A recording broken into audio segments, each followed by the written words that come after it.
शाहजहां का पिताजी का नाम था जहांगीर, जहांगीर का पिताजी का नाम था अकबर, अकबर की पिताजी का नाम था हुमायूं। इस तरह के बहुत ज्यादा ऐसे राम भक्त भी है जिनको ये सारे पीढ़ियों के बारे में हर एक का पिताजी का नाम था। लेकिन अगर उनको पूछा जाए कि राम जी का पिताजी का नाम था, उसका नाम बोल देगा दशरथ। दशरथ का पिताजी का नाम था, वही किसी को पता नहीं, वहीं पर रुक जाते। आने वाले राम का पीढ़ियों का पिताजी का पता ही नहीं इंडियंस को, लेकिन जो हम लोगों का ये बाबर, अकबर, हुमायूं, ये सब है, सभी का पिताजी का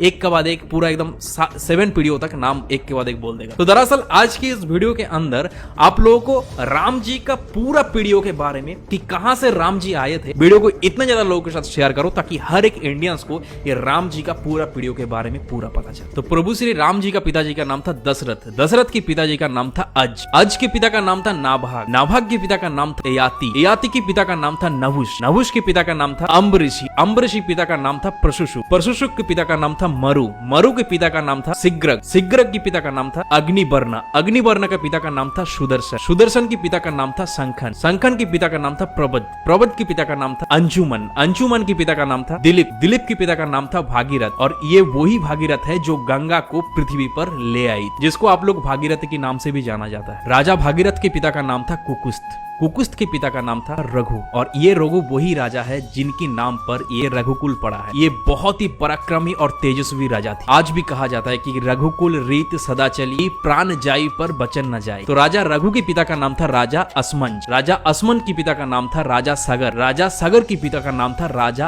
असित, राजा असित के पिता का नाम था राजा भरत, राजा भरत के पिता का नाम था राजा ध्रुवसंधि, राजा ध्रुवसंधि के पिता का नाम था राजा सुसंधि, राजा सुसंधि के पिता का नाम था राजा मानदाता, राजा मानदाता के पिता का नाम था युवनाश, युवनाश के पिता का नाम था दुंदुमार, दुंदुमार के पिता का नाम था त्रिशंगु, राजा त्रिशंगु के पिता का नाम था राजा पृथु, पृथु के पिता का नाम था अनन्य, अनन्य के पिता का नाम था राजा बाण, बाण के पिता का नाम था दिवशान, राजा दिवशान के पिता का नाम था राजा मनु, राजा मनु के पिता का नाम था इक्ष्वाकु, इक्ष्वाकु के पिता का नाम था राजा कुक्षी, राजा कुक्षी के पिता का नाम था राजा बिकुक्षी, राजा बिकुक्षी के पिता का नाम था राजा कश्यप, राजा कश्यप के पिता का नाम था राजा मरीचि, राजा मरीचि के पिता का नाम था स्वयं ब्रह्मा जी। तो इस हिसाब से हमारे श्री राम जी ब्रह्मा जी की 39 पीढ़ियां है, 39 पीढ़ियां। तो ज्यादा से ज्यादा इस वीडियो को इतने ज्यादा इंडियंस के साथ शेयर करो ताकि ये राम प्रतिष्ठा के पहले ही हर एक इंडियंस को ये प्रभु श्री राम का 39 पीढ़ियों के बारे में पता चले। और इस तरह के इन्फॉर्मेटिव वीडियोस देखने के लिए कुशल भद्र को फॉलो कर लीजिए।